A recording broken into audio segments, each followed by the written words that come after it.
So Biden started his speech, if you heard it last night, with a warning to Putin and his message, the message of support for Ukrainian people, and called on Congress to approve these expenditures in military and humanitarian aid. He also said, and I thought this was interesting statement. He said, quote, "We're coming for your ill-gotten gains." He was directly addressing the fascist Putin. And he vowed to target the yachts and assets and pleasure palaces of these Russian oligarchs. At the same time, though, Biden warned us to try to prepare for potential economic pain at home as a result of what the Russians are doing. And this is the thing that gets me. You know, I don't like to spend $4.50 a gallon for gas any more than you do. I really don't. But I'm going to complain about it when I know why the price is up. First of all, the price is up like that because of what the Russians are doing. But secondly, because the fucking filthy greed of the capitalist swine who are fascist when you get down to it, who manipulate these markets.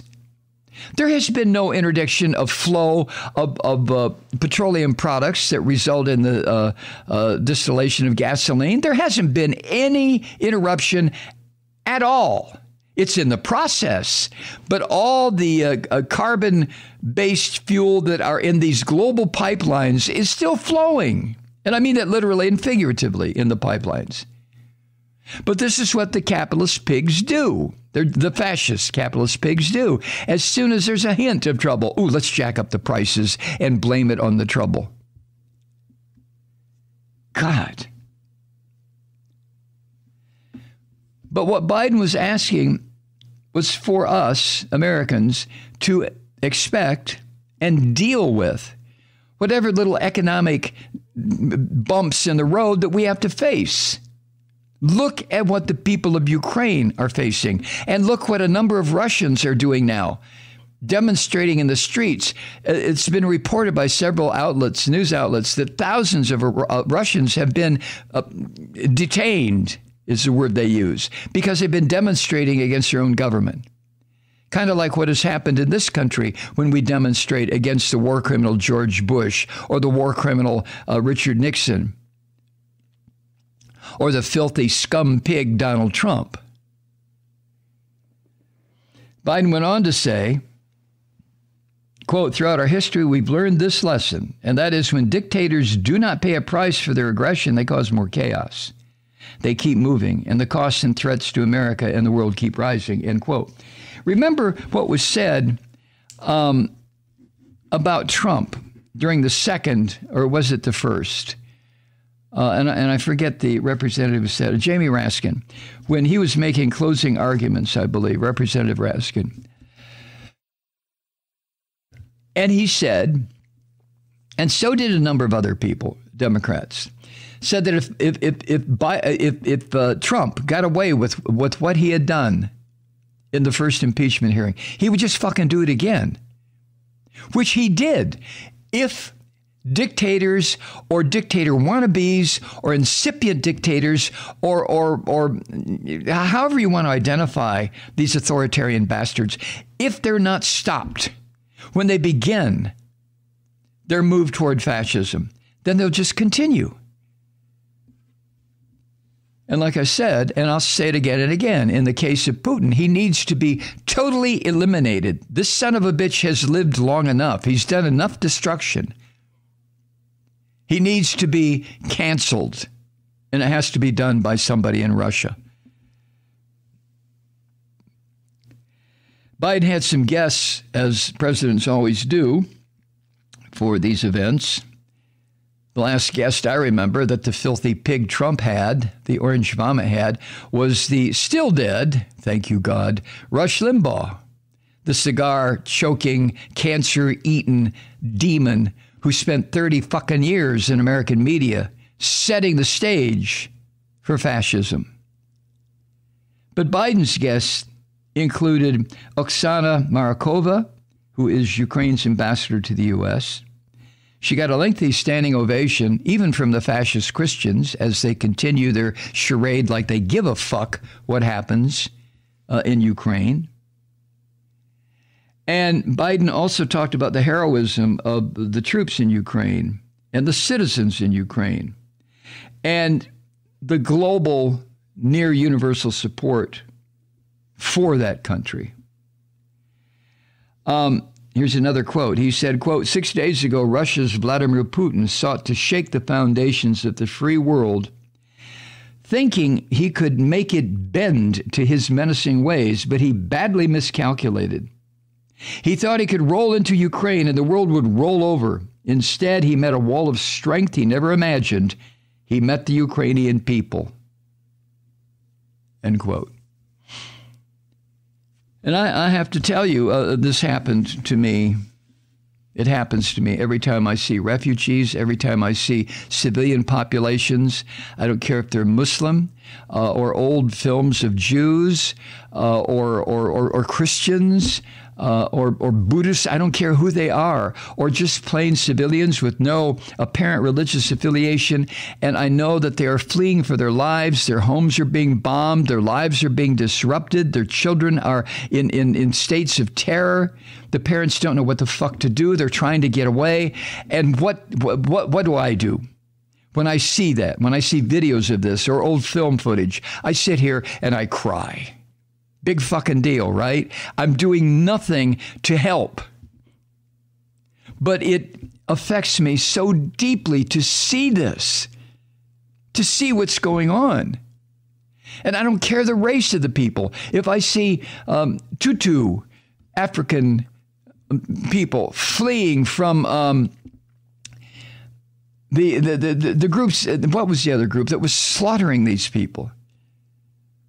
When I see people of color, people of no color, Asians, Europeans, South Americans, Central Americans, fleeing from this kind of murder and destruction and hatred. And I wish I had buttons to push to make the oppressor or the oppressor wannabe or the dictator just goddamn explode. And I don't have any buttons. And I sit here and I cry about it. I weep about it. I do.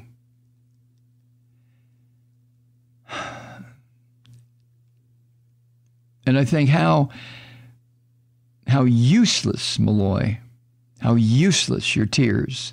They do nothing. But I can't help it. I can't help it.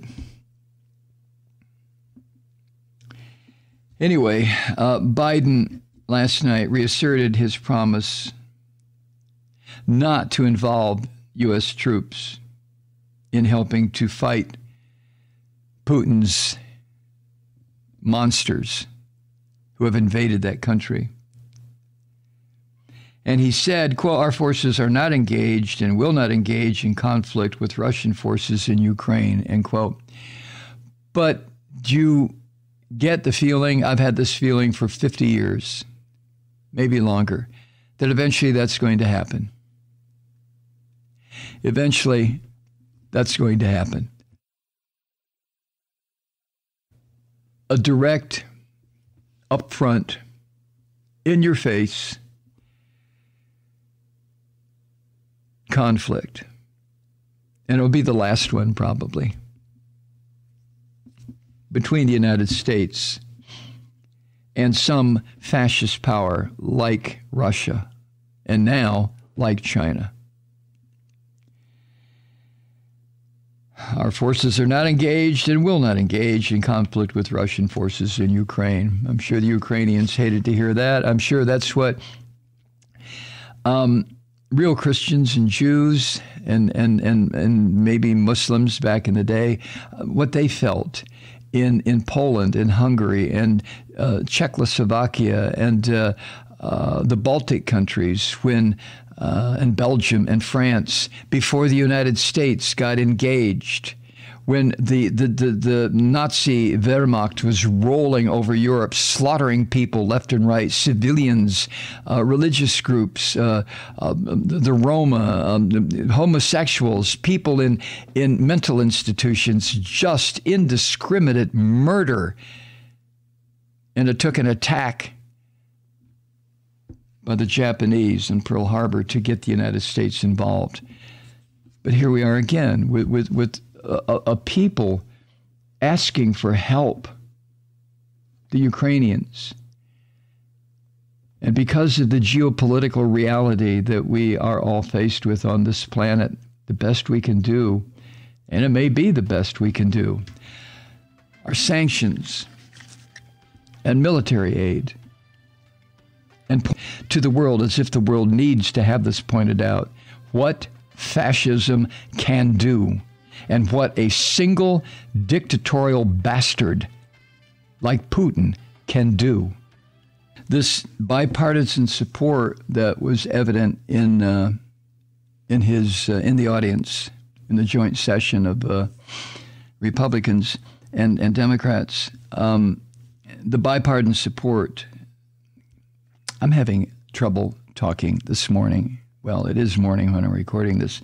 Let me try again. The bipartisan, thank you, support for Biden's rhetoric on Ukraine went nowhere. It fizzled. It went right into the shitter when he tried to tout the success of his pandemic relief bill.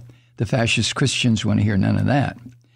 He got boos, actual boos from the fascist Christians when he drew a contrast with the Orange Vomit's lone major piece of legislation in 4 years, one piece of legislation that pig son of a bitch got through.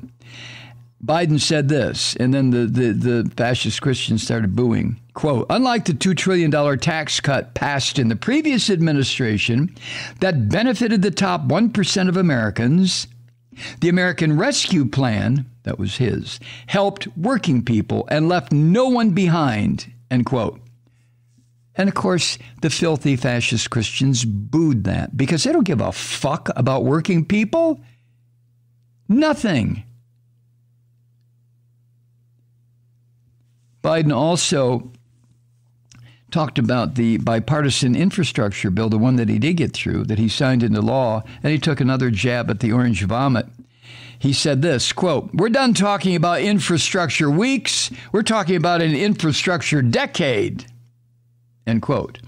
The meaning being that the amount of money that is in that infrastructure bill, not the American Rescue Plan, but the other one, has long-term projects that will be in the process of completing over the next decade. And if you'll remember, the Orange Vomit used to talk about, oh, we're going to have the greatest infrastructure week ever. Oh, we're going to have shiny new infrastructure. I mean, and so many of these dumb fuck Americans bought that. And the representatives of these dumb fuck Americans are the ones you heard last night booing when Biden pointed out the very obvious difference between his administration and the Orange Vomit's administration. But this horror in Ukraine has just thrown a monkey wrench into Biden's domestic plans. They were already on life support. I'm not trying to say it was just the situation caused by Putin. In fact, Biden's agenda, as you know, has been on so-called life support, has stalled since last year, when the Republican Joe Manchin, this dumb son of a bitch from West Virginia, and a lobbying campaign with lots of money from the Nazi right in this country, blew up Biden's Build Back Better negotiations. It was Manchin who brought it to a dead stop. Manchin, this filthy fucker, go away, Manchin. Get the fuck, sit where you belong, like you did last night. And Biden tried to reset his effort to pass a big spending bill. It's not called anymore the Build Back Better bill. And he urged Congress to overcome party friction and approve at least some components that the American people want in that plan, like lowering prescription drug costs and cutting energy and child care costs and funding affordable housing. And you and I, as I sit here, I know, and you know as you hear this, or as you heard it last night, those ideas are going fucking nowhere. As long as we have such a divided Congress, as long as we have this fascist Christian organization that is destroying everything that could be decent and uplifting and forward thinking in this country. Hi, Truth Seekers. Mike Malloy here. As you know, we've switched formats and are now broadcast exclusively on the Progressive Voices Network. So that means you get fewer program interruptions, no corporate commercials, and lots of profanity.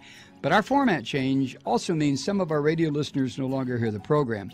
It's been a while since I mentioned our podcasts, so you may have forgotten that there is a way to listen to this program anytime you need a good dose of screaming. Visit MikeMalloy.com and subscribe to our podcasts. As a podcast subscriber, you can download the program to your mobile device and take me with you wherever you go. And if you have a friend who needs a dose of truth-seeking, you can give a gift subscription as well. That's MikeMalloy.com, and never miss a minute of the uncensored fun and frivolity.